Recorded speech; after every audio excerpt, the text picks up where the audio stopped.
তবে আমরা যদি গণভোটের পক্ষে ভোট দেই তাহলে আমরা সংস্কারের পক্ষে ভোট দেব, আর গণভোটের বিপক্ষে ভোট দিলে সংস্কারের বিপক্ষে ভোট দেব।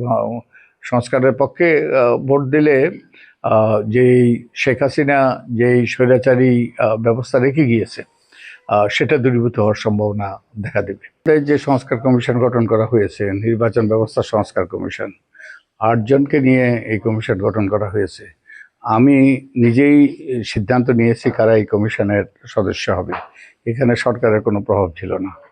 আর আমরা বহু খায়কাট্টি করে, বহু ব্যক্তির সাথে আলাপ আলোচনা করে, বহু সংলাপ করে এবং জনগণের মতামতের ভিত্তিতে আমরা জরিপও করেছি। মানুষের থেকে বিভিন্ন স্তরের মানুষের মতামত নিয়ে আমরা কতগুলো সুপারিশ প্রণয়ন করেছি এবং এতে সরকারের কোনো প্রভাব ছিল না।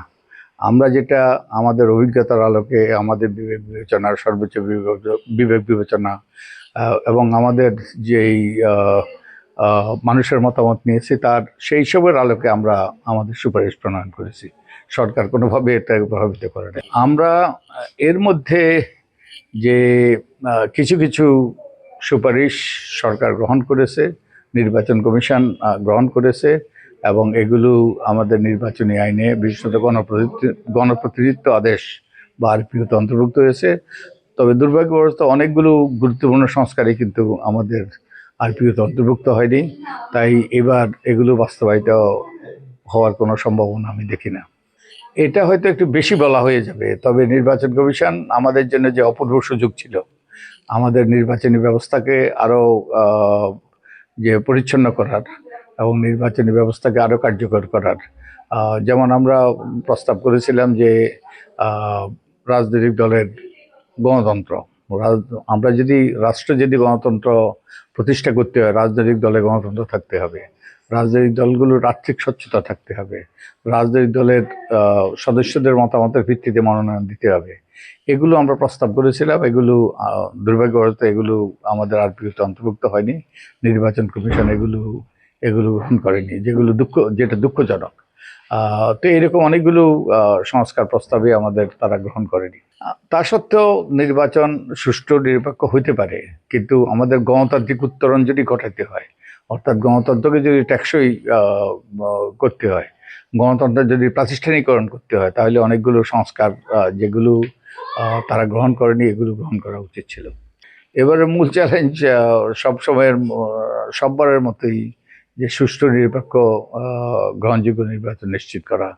এই জন্য অনেকগুলো চ্যালেঞ্জ আছে।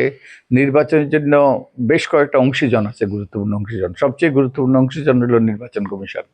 তো নির্বাচন কমিশনের নিরপেক্ষতাতেই আমাদের কোনো সন্দেহ নাই নির্বাচন কমিশনের নিরপেক্ষতার ব্যাপারে, কিন্তু নির্বাচন কমিশনকে কার্যকর হইতে হবে। নির্বাচন কমিশনকে আইন কানুন বিধিবিধান সঠিকভাবে এবং কঠোরভাবে প্রয়োগ করতে হবে।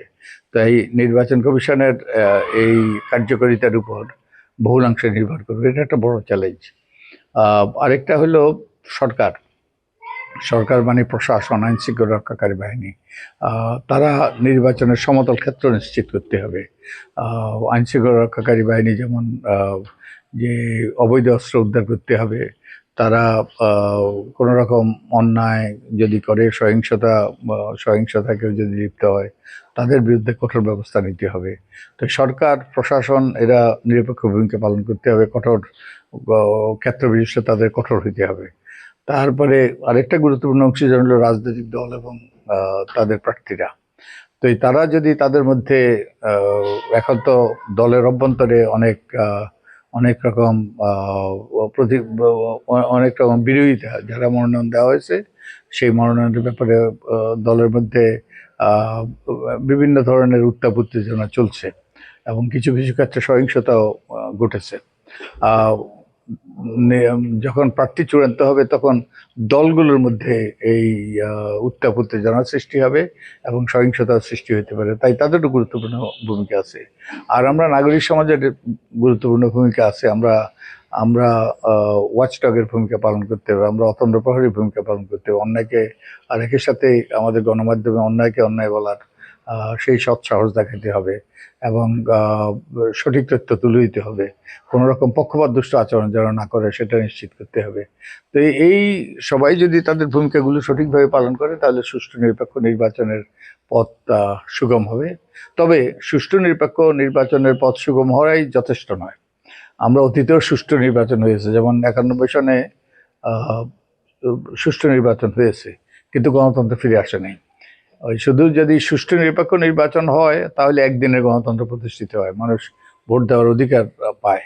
কিন্তু গণতন্ত্র যদি প্রাতিষ্ঠানিকরণ করতে হয় তাহলে প্রত্যেকবারে সুষ্ঠু নির্বাচন হবে। এবং আমাদের আরও যে গণতন্ত্রের যে দুর্বলতা, সুশাসনের পথে যে সকল বাধা, সেগুলো দূরীভূত হবে। কিন্তু এটা গত আমাদের 54 বছর এটা হয়নি। তাই আমাদের এইসব বাধাগুলো দূরীভূত করতে হবে, সুষ্ঠু নিরপেক্ষ নির্বাচন করতে হবে, তার সাথে সাথে গণতন্ত্র যাতে প্রাতিষ্ঠানিকরণ হয়, গণতান্ত্রিক উত্তরণ যাতে ঘটে তার জন্য কতগুলো সংস্কার করতে হবে, রাষ্ট্র মেরামত করতে হবে। এবং যেগুলো আমাদের সুযোগ হবে গণভোটের মাধ্যমে। আমরা যদি গণভোটের পক্ষে ভোট দিই তাহলে আমরা সংস্কারের পক্ষে ভোট দেব, আর গণভোটের বিপক্ষে ভোট দিলে সংস্কারের বিপক্ষে ভোট দেব। সংস্কারের পক্ষে ভোট দিলে যেই শেখ হাসিনা যেই স্বৈরাচারী ব্যবস্থা রেখে গিয়েছে সেটা দূরীভূত হওয়ার সম্ভাবনা দেখা দেবে।